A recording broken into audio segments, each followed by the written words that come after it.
예수 그리스도가 없기 때문입니다. 예수 그리스도가 없기 때문입니다. 라는 제목을 가지고 말씀을 전하도록 하겠습니다.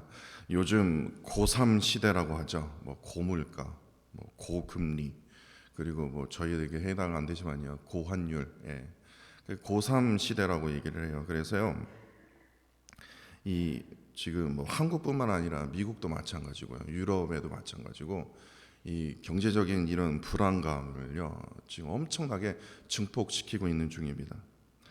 이제 이 저번 주인가요, 또 다시 무슨 고유가가 이제 된다. 그러니까 이제 기름값이 이제 오를 것이다. 그래서 다음 달에 금리가 또 오를 것이다. 그럼 금리가 오르게 되면 이게 또 어떠한 일이 벌어질지 모른다라는 어떤 그런 소문이 끊이지를 않아요. 또한 끝이 보이지 않는 이 전쟁 소식으로 불안감은요 지금 더욱 더 증폭시키고 있는 지금 세계의 지금 소식들입니다. 이처럼 세상은요 언제나 그렇듯 불안이 불안을 낳게 합니다. 또한 불안이 불안을 쌓게 합니다. 이러한 안타까운 현상이 벌어지는 곳이 바로 우리가 살고 있는 세상이라는 겁니다. 창세기 말씀을 보시면 태초에 하나님께서요 세상을요 이렇게 불안스럽게 만드신 것이 아니라 하나님께서 보시기에 정말 보기 좋았더라라고 할 만큼 아름답게 창조하셨어요. 그렇게 온 창조 세계는 하나님의 영광과 섭리하심과 그리고 그분의 그 아름다우심을 증거해야 됩니다. 특별히 그 가운데 제일 중요한 것이 하나님의 형상대로 하나님의 이미지대로 우리를 만드셨기 때문에 우리는 하나님의 영광을 올려드려야 할 존재라는 겁니다. 하나님의 영광을 온전히 드러내는 우리는 창조물이에요. 그렇기 때문에 태초의 인간은 하나님께서 창조하신 그 세상에 살면서 하나님과 늘 동행하면서 감사함으로 하나님만을 기쁘시게 하는 그러한 삶을 살아야 된다는 겁니다. 하나님만을 영화롭게 하는 삶을 살아야 된다는 겁니다. 그런데 왜 우리가 불안하게 될까요? 바로 인간의 불순종의 죄 때문에 그렇습니다. 그 불순종의 죄로 인해서 이 세상의 창조 질서가 먼저 깨졌어요. 이 이후로부터 이루어지는 인류의 역사는 어떻습니까? 인간의 히스토리를 한번 보십시오. 고통과 상처로 물리게 됩니다. 서로 죽이게 됩니다. 서로 손가락질합니다. 죄로부터 시작된 세상은요 고통과 상처와 또한 질병까지 이르게 됩니다. 질병뿐만 아니라 유기, 폭력, 가난, 분쟁, 상실 등등 다양한 삶의 그 문제로 우리에게 다가오고 있다는 겁니다. 뿐만 아니라 이 인간관계, 제일 풀기 힘든 그 인간관계로부터 이 대인 갈등, 가정 문제, 경제적인 어려움, 사회적인 어려움, 장애일 등등 인간의 삶 속에서 나타나는 이런 현실적인 요인들이 엄청난 불안 요소로 우리에게 지금 다가오고 있다는 겁니다. 그렇다면 이러한 불안한 이 세상의 그 불안에서 우리가 해결받기 위해서는 우리는 어떻게 살아야 할까요? 그렇기 때문에 예수님께서 이런 말씀을 우리에게 해주셨나 봐요. 요한복음 14장 27절 말씀을 우리가 기억해야 됩니다. 예수님께서 이렇게 우리에게 말씀하여 주셨습니다. 평안을 너에게 끼치노니 곧 나의 평안은 너에게 주노라. 내가 너에게 주는 것은 세상에 주는 것과 같지 아니하리라. 너의 마음에 근심하지도 말라. 두려워하지도 말라. 내가 너에게 평안을 주노라. 하나님의 이 말씀, 이 예수님이 하셨던 이 말씀에는요 딱 두 가지를 전제하고 있어요. 첫 번째, 인간은요 근심하여 두려워하는 연약한 존재입니다. 돈이 많든 능력이 많든 상관없어요. 인간 자체가요 근심하여 두려워하는 존재입니다. 두 번째로, 인간은요 필연적으로요 두려워하기 때문에 불안에 떠는 존재라는 겁니다. 그렇기 때문에 우리는 무엇이 필요합니까? 무엇을 얻어야 됩니까? 예수 그리스도께서 주시는 평안이요. 그 평안을 peace, 그거를 품어야 된다는 거예요. 품어야 된다는 거예요. 그래야지만 우리 안에 지금 나타나는 근심의 두려움, 필연적인 불안을 떨쳐버릴 수 있다는 겁니다. 이 로또만 되면 이 불안은 떨어질 텐데, 이 로또만 되면 이 두려움이 떨어질 텐데, 한번 해보세요. 로또가 터져도요 불안합니다. 두려워요. 대통령도 두려워해요. 미국 대통령도 들어온다니까요 걱정하고요 불안해요. 왜냐? 예수 그리스도의 평안이 없으면요 인간 어느 누구도요 지위를 막론하고요 불안할 수밖에 없어요. 예수 그리스도를 믿음으로 구원의 기쁨을 누리는 자만이 평안을 누릴 수 있는 겁니다. 그렇게 세상은 뭐라고 말합니까? 세상은요 편안하다 할 때 편안을 주장합니다. 근데 예수님께서는요 편안하다 편안을 주장하는 게 아니라 평안이요. 그래서 이 편안하다 편안과 평안을요 똑같은 의미로 우리는 해석을 해서는 안 된다는 겁니다. 편안과 평안은요 혼동하는 경우가 많아요. 세상에 말하는 이 편안은 뭡니까? 영어로요 comfort라고 합니다. comfortable, 네. 편안하다. 이게 무슨 뜻입니까? 외적인 이 환경의 조건에 의해서 주어지는 육체의 안락을 말하지 않습니까? 이에 비해 예수님께서 말씀하셨던 이 평안은요 peaceful이라고 해서 외적인 환경 조건에 의해서 된 것이 아니라 내적에서 주어지는 영혼의 만족을 말합니다. 그렇기 때문에 세상이 느낄 수도 없고 세상이 줄 수도 없는 거예요. 그 진정한 평안을 누가 주십니까? 예수 그리스도께서 우리에게 허락하여 주신다는 겁니다. 요한복음 14장 27절 말씀에 따라 우리는요 온전히 예수 그리스도를 우리가 구주로 영접하게 되면 그 예수 그리스도를 우리가 붙들게 되면 어떡합니까? 외적인 편안이 아니라 내적인 평안이요 이것을 얻을 수 있다니까요. 평안, 예수님께서 말하는 평안을 얻지 못하는 특징이 있어요. 그게 무슨지 아십니까? 하여튼 명품만 찾아요. 명품만 찾아요. 좋은 차, 좋은 집, 다시 말해서 육신의 환경 조건만 따지는 사람들이에요. 제 말이 틀리나 안 틀리나 한번 잘 보세요. 특징이 있어요. 그게 나쁜 것이 아니라 안쓰러워요. 저 또 이상한 헛소리 하시네. 한번 보세요. 제 말이 틀리나 안 틀리나. 안전하게 거할 집이 있고 평생 살 수 있는 직장이 있고 먹을 것이 막 넘쳐나고 엄청 건강해요. 나 편안하다. 한번 해보시라니까요. 외적인 편안은 누릴 수 있어도요 이 내적인 평안이요 절대로 누릴 수 없습니다. 맨날 불안한 거예요. 불안해요. 끊임없이 불안하다는 거예요. 왜냐? 내 안에 가진 이 탐욕과 욕망이요 끊임없이 막 넘쳐나기 때문에 그래요. 계속해서 자신과 비교하게 되는 거예요. 다른 사람들과 비교하게 되는 거예요. 많은 걸 누렸어도요 다른 사람과 계속해서 비교하게 돼요. 내 입으로는 편안하다고 말하면서 계속해서 내면에는요 만족감을 못 누리기 때문에 평안할 수가 없는 거예요. 오늘 본문을 보시면요 오늘 우리가 읽은 이 이사야 말씀이지 않습니까? 여러분들 잘 아시는 말씀이죠. 우리가 이 이사야 말씀을 한국어로 쓴 것은 아닙니다. 근데 한국말로 번역된 이 성경으로 된 이 이사야 말씀을 읽기도 훨씬 전에 이미 우리보다 먼저 읽었던 자가 있었어요.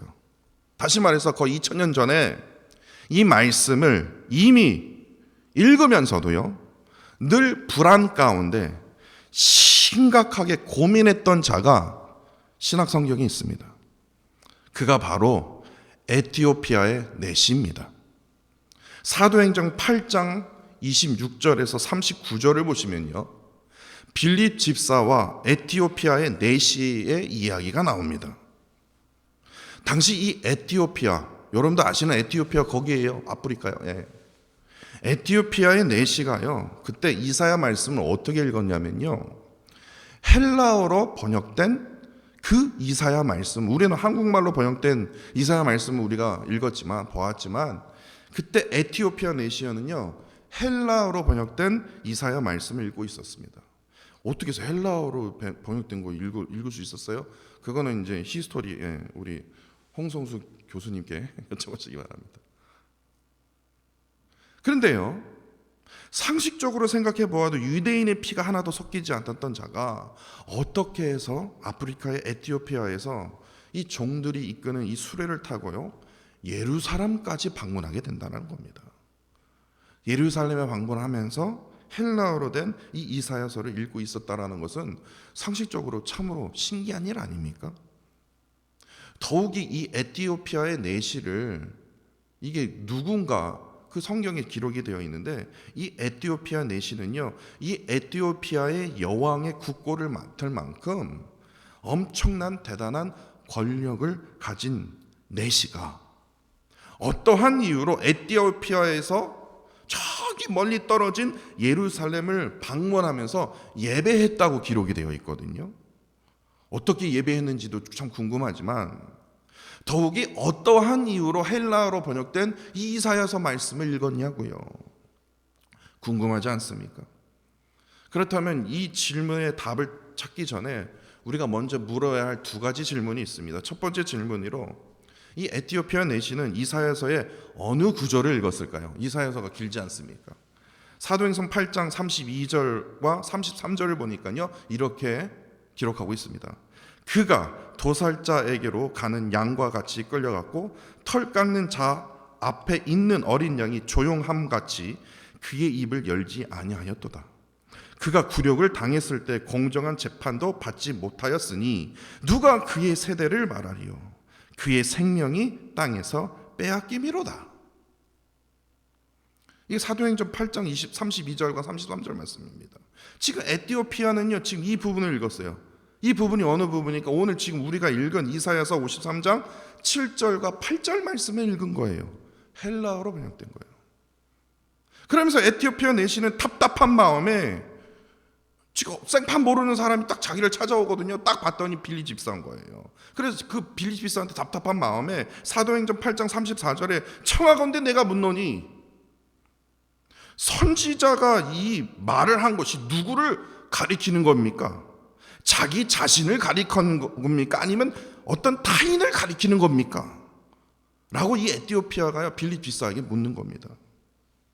그러니까 다시 말해서 그 내시는요, 에티오피아 내시는요, 정말 그가 누군지 정말 궁금했다라는 겁니다. 바로 여기서요, 두 번째 질문으로 들어가야 됩니다. 그렇다면 에티오피아 내시는 그가 누구인지 왜 알고 싶었냐고요. 왜요? 그렇게 멀리까지 떨어진 예루살렘까지 방문하면서 예배하기까지 하면서 또한 그 성경을 읽어가면서 그가 누구인지 왜 궁금했을까요? 이 질문의 답을 찾기 위해서는 그의 출신으로부터 이제 자세히 살펴보시면요, 합리적인 추론이 가능합니다. 이 빌립 집사가요 질문했던 그는요 일반인이 아닌 누구예요? 내시입니다. 내시란 무슨 말입니까? 그냥 일반인이 아니에요. 남자가요 거세를 당한 사람을 바로 내시라고 말하지 않습니까? 근데 내시가 권력을 가졌다? 그는 어느 역사의 히스토리를 봐도요 내시가 권력을 가졌다라는 것은 참 극히 드문 겁니다. 왜냐? 내시는요 신하 중에 낮고 낮은 자이기 때문에 그렇습니다. 근데 이런 내시가 여왕의 모든 국고를 맡았다는 것은 이 내시가 뭐예요? 보통 사람이 아니었으면 우리가 알 수 있지 않습니까? 다시 말해서 내시 출신이 자신이 이거 수레를 끄는 것이 아니라 종이 끄는 그 수레를 타고 에티오피아에서 저 멀리 떨어진 예루살렘을 방문할 만큼 그는요 뭐합니까? 능력을 가진 자였다라는 거예요. 높은 부와 권력을 가졌다라는 것을 의미합니다. 자신이 내시 출신이기 때문에 그 높은 권력과 부를 갖기 위해서 어떠한 방법을 썼겠습니까? 자신을 모욕하고 자신을 비하하는 사람들을 어떻게 하든 자신의 힘으로 그냥 처참하게 밟아 죽이면서 정치적인 싸움을 하지 않았겠습니까? 이로 인해서 이 여왕 간다게의 이 에티오피아의 여왕 간다게의 그 신임을 얻기 위해서 그가요 엄청나게 머리를 썼을 거예요. 자신의 힘을 얻기 위해서요. 다시 말해서 엄청난 피바람이 아마 그 당시에 불었을 것입니다. 결국에 그 피바람을 통해서 어떻게 합니까? 그가 자신이 진심으로 원했던 그 자리까지 오른 거예요. 실세의 자리까지 오른 거예요. 자기가 그 실세의 자리까지 국고를 맞는 그 실세의 자리까지 딱 올라서 이제 다 끝났다, 이제 내 세상이다, 만족할 줄 알았거든요. 근데 만족하지 못하는 거예요. 이상하게도 누가 나를 죽일 것 같고 누가 나를 공격해 올 것 같고 그러한 불안감이 끊임없이 왔을 것입니다. 높은 권력과 부를 통해서 외적인 편안을 누릴 수 있어도 내적인 평안을 찾을 수 없기 때문에 그렇습니다. 그러다가 우연하게 헬라어로 번역된 이 이사야 말씀을 두루마기로 이렇게 되어 있는 이사야서 말씀을 발견하게 되고, 이 말씀을 읽으면서 결국 내시는요 예루살렘을 방문하게 된 거예요. 그러나 그가 아무리 높은 권력을 가진 자라도요, 에티오피아 내시일지라도 이방인이었던 그가요 예루살렘 성전에서 온전하게 유대인들이 예배 드리는 제사 드리는 것처럼 온전히 제사를 드릴 수 있었을까요? 예배를 드릴 수 있었을까요? 그를 반겨준 사람이 있었을까요? 제가 생각에는 아무도 없었을 것 같아요. 결국에 아무런 소득 없이 에티오피아로 다시 돌아가던 길에 그 사막 한가운데에서 이사야서 53장 7절과 8절 말씀을 읽게 된다는 겁니다. 그러면서 그 말씀을 통해서 도대체 그가 누구야? 지금 이사야 선지자가 얘기하는 게 지금 자기 자신을 얘기하는 거야? 아니면 다른 사람을 얘기하는 거야? 이게 그가 누구야? 어떻게 이렇게 답답하게 사냐? 그러자 성령에 이끌림 받았던 이 빌립 집사가 광야 한가운데에서요 누구를 만납니까? 에티오피아 내시를 만난 거예요. 그래서 그 빌립 집사를 통해서 어떻게 됩니까? 그가 누굽니까? 예수 그리스도이심을 깨닫게 된 것이에요. 이로부터 이 에티오피아 내시는요 예수 그리스도만이 자신의 그 근심과 두려움, 필연적인 그 불안감으로부터 나를 자유케 하실 분이라는 것을 그 사막 한가운데서 깨닫게 된 것이에요. 결국 에티오피아 내시가 어떤 행동을 합니까? 빌립 집사에게요 세례를 베풀어 달라고 합니다. 세례를 받게 돼요. 사도행전 8장 38절과 39절입니다. 이에 명하여 수레를 멈추고 빌립과 내시가 둘 다 물에 내려가 빌립이 세례를 베풀고 내시는 기쁘게 길을 가므로 그를 다시 보지 못하니니라. 에티오피아 내시는 어떻게 그 이후에 삶이 어떻게 됐는지는 잘 모르겠지만 제일 중요한 건 이겁니다. 기쁘게 그 길을 가므로. 불안한 마음이 아니라 기쁘게요. 왜냐? 예수 그리스도를 구주로 영접함으로 인해서 예수 그리스도를 믿음으로 어떻게 합니까? 이를 통해서 내적인 평안을 누렸다라는 거예요. 구원의 기쁨을 누렸다라는 거예요. 그래서요 다시는 내시의 마음속에 뭡니까? 두려움과 이 필연적인 두려움을 다시 볼 수 없을 뿐만 아니라 기쁨으로 그 길을 걸어갈 수 있었다라는 거예요. 왜냐? 예수 그리스도께서 그에게 평안을 주셨기 때문에. 평안을 주셨기 때문에. 이처럼 예수 그리스도만이 우리 안에 존재하는 이 두려움을 떨쳐버릴 수 있다는 겁니다. 불안감에서부터 우리가 참된 평안을 허락하신 분이라는 겁니다. 그런데 오늘 본문 5절을 보십시오. 그럼에도 불구하고도 우리는 어떻게 합니까? 우리는 다 양 같아서 그릇 행하여 각기 제 길로 갔거늘. 딱 누가 떠오릅니까? 목요일에 제가 말씀드렸죠. 가룟 유다 아닙니까? 각기 제 길로 갔거늘. 직무를 버리고요 각기 제 곳으로 갔던 이 가룟 유다가 떠오르지 않습니까?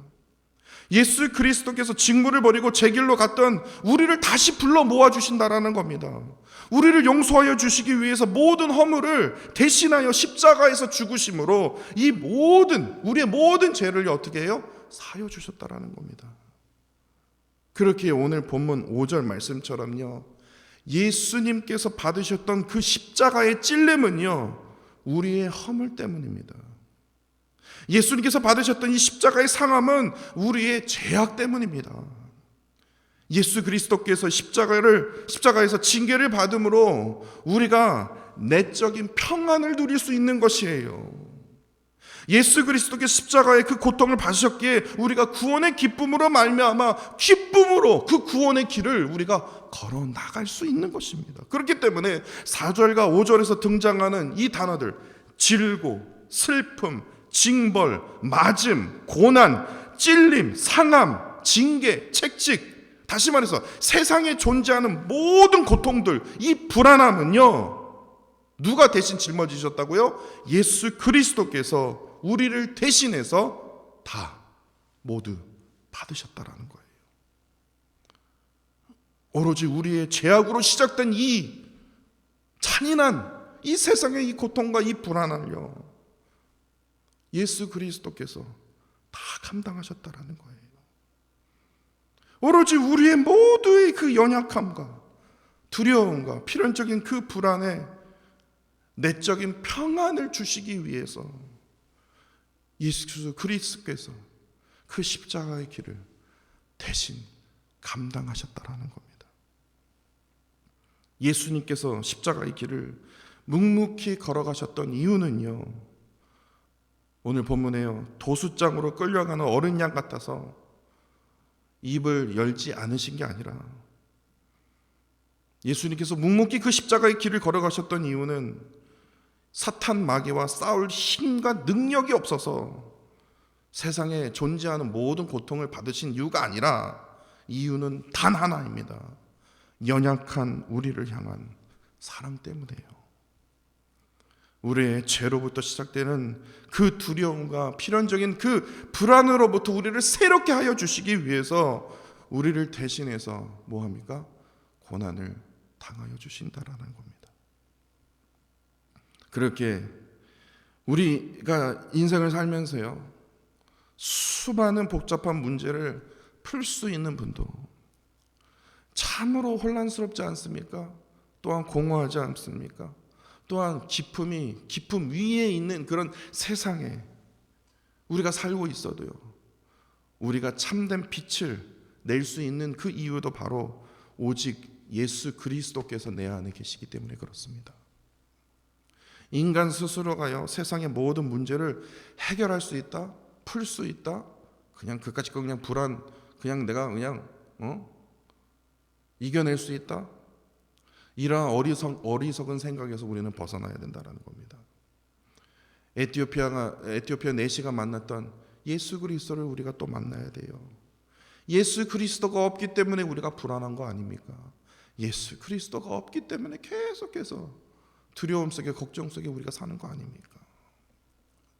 예수 그리스도께서 주시는 그 구원의 기쁨으로 인해서 내적인 평안을, 참된 평화를 누림으로 늘 주님과 동행하는 성도 여러분들이 되시기를 간절히 바랍니다. 세상의 두려움과 필연적인 불안으로 말 못하는 고통 속에 지금 거하고 계십니까? 답은 하나입니다. 예수 그리스도를 품으십시오. 세상에 가질 수도 없고 세상에 줄 수도 없는 내적인 평안이요, 그 평안을요, 예수 그리스도께서 우리의 마음속에 가져다 주시기 때문에 그렇습니다. 우리가 가룟 유다처럼 직무를 버리고 제 곳으로 간다 할지라도요, 주님께서는 우리를요 다시 붙들어 주시고 다시 예배의 자리로, 기도의 자리로 우리를 붙들어 주신다라는 거예요. 그렇기 때문에 지금 이 시간 이 자리에 여러분들이 온라인에서나 또한 예배당에서 우리가 예배 드리는 이유가 바로 이겁니다. 지금 주님께서는 우리를 계속해서 붙들어 주세요. 불안에 떨지 말라고요. 걱정하지 말라고요. 구원의 기쁨으로 그 길을 에티오피아 내시처럼 걸으라고요. 우리에게 지금 계속해서 말씀하여 주시지 않습니까? 그렇기 때문에 오직 예수 그리스도께서 주실 수 있는 그 내적인 평안으로 늘 세상에서 살면서 승리하시는 저와 사랑하는 성도 여러분들이 되시기를 간절히 원합니다. 기도하겠습니다.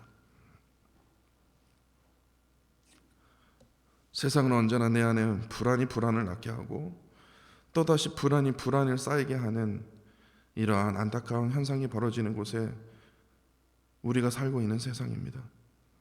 그럼에도 예수 그리스도께서는 우리의 죄로부터 불안해하는 저희들을 대신하여 친히 십자가를 지심으로 우리 모두에게 참된 구원의 기쁨을 허락하여 주셨습니다. 그렇게 예수 그리스도께서 주시는 그 평안을 품게 되면 내 안에 존재하는 근심의 그 두려움과 필연적인 불안을 물리칠 수 있음을 이 시간 믿음으로 고백합니다. 우리가 세상의 어느 곳에 있든지 세상에서 무엇을 하든지 마음속 깊은 곳에 예수 그리스도만을 품을 수 있도록 주님 인도하여 주옵소서. 외적인 세상의 그 환경 조건에 의해서 그 외적인 편안을 구하는 것이 아니라 예수 그리스도께 부어주신 이 내적인 평안을 통해서 주님의 그 은혜와 사랑만을 누리게 하여 주시고, 특별히 늘 주의 말씀 가운데 거하도록 주님 인도하여 주옵소서. 예수 그리스도의 보혈로 우리를 새롭게 하여 주시고, 십자가의 은혜로 늘 기쁨의 삶의 그 길을 걸어갈 수 있도록 우리와 늘 동행하여 주옵소서. 이를 통해서 우리의 삶 속에서 예수 그리스도만이 보이며 증거되게 하여 주시고, 주님과 함께하는 삶이 우리의 삶에 있어서 참된 능력과 힘이 되도록 주님 인도하여 주옵소서. 주님 사랑합니다. 감사드리며 예수 그리스도 이름으로 기도합니다. 아멘, 아멘, 아멘.